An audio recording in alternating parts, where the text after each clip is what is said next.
predicted, exit polls show health care to be the most important issue for voters nationwide. 41% put it at the top of the list. 23% said immigration is the most important issue. 22% said the economy. 10% said gun policy. So we move on. Some more from the exit polls. 45% of voters nationwide approve of how Donald Trump is handling his job as president. 54% disapprove. 26% of voters said one reason for their U.S. House vote today was to express support for Donald Trump. 38% said their vote was to express opposition to President Trump. 33% said Trump was not a factor in their vote. So, Willie, we've talked about Democrats obviously getting the big prize last night for them. Again, the end of one-party rule in Washington, D.C. There's a lot for Democrats to be excited about. Not quite as much for Republicans, because I think most people thought they were going to maintain the Senate, but still, they won some really big races. But I've just got to say, I think we all have to be really honest this morning. A lot of Americans decided to go out and vote.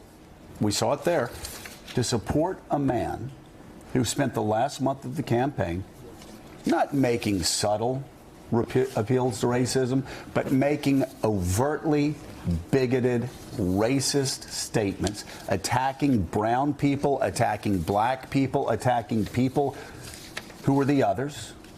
And you could look at the lies. And again, this is, what was he lying about? The answer? Everything.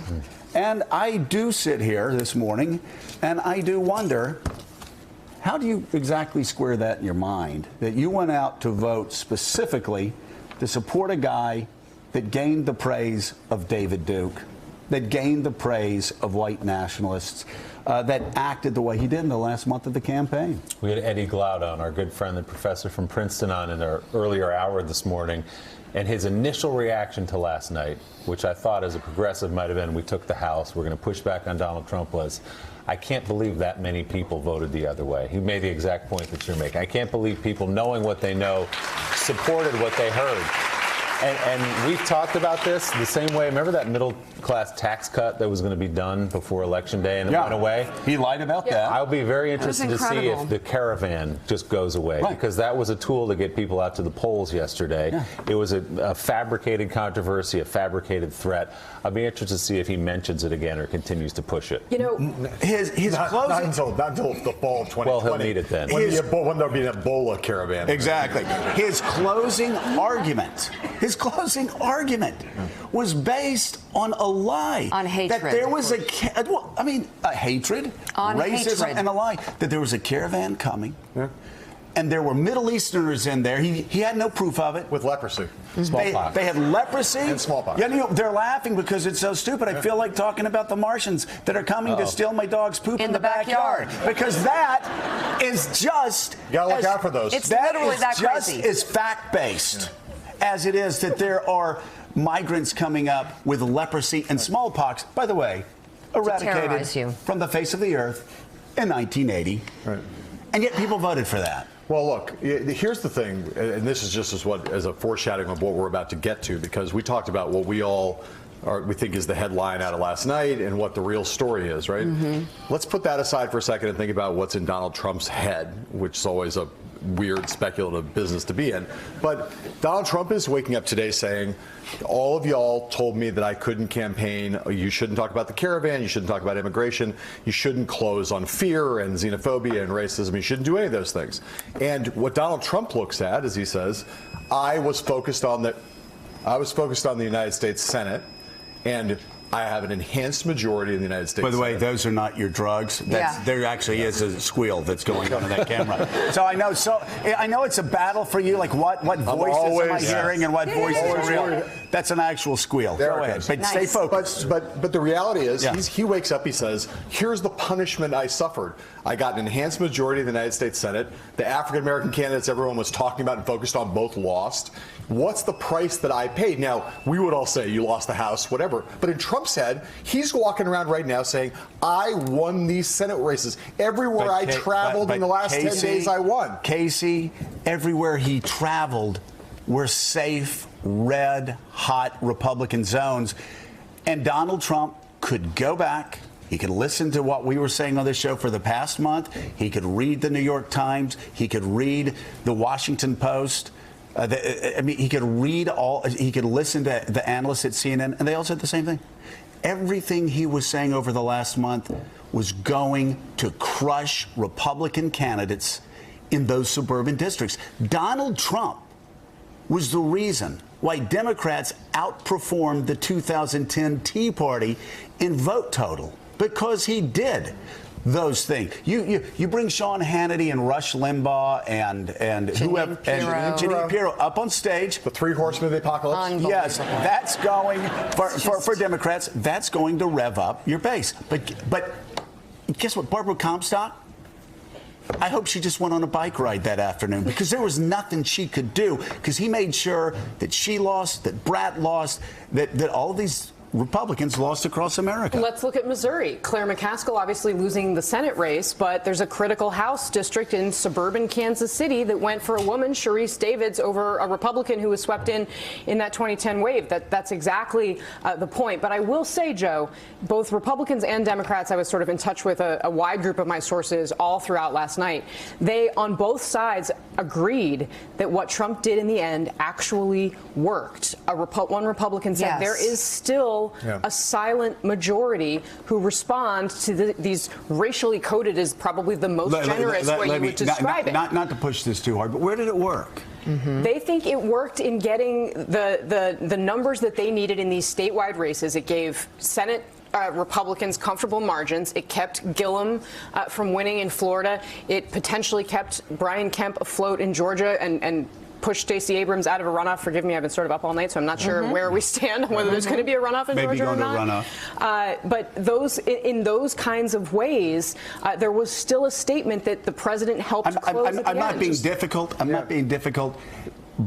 But I just don't buy that from him. Donald Trump helped Republican candidates in the backyard, in states that he won by 20 points, in states where it was going to be a breeze anyway. The only exception to that was the state of Florida, which I think we all have to say is the one swing state that is still Donald Trump's state. But this is why I go back to my quick point, which is, if Trump believes that he did not pay a price, and if Trump believes he won those Senate races, all I'm saying about that is we could argue with him, and we are probably right. But here's the thing: in terms of the ugliness we're about to see, he's going to take from this affirmation. So if you think this was ugly, but here's the thing, it's just going to get worse, Mika, over the next 2 years. But guess what, Mika? Here's the thing. Let's just realize it for the first time in 2 years. Trump is finally accountable. That's not what I was going to say. Okay. Well, that's the truth. I was going to talk about how Trix had come back and the new flavors are really making. But if you want to talk politics, we will. Think about this. We wake up this morning, and for the first time in 2 years, it doesn't matter what Donald Trump thinks. You know why? Because he doesn't have a subservient House and Senate anymore. Now, he's finally accountable. Now,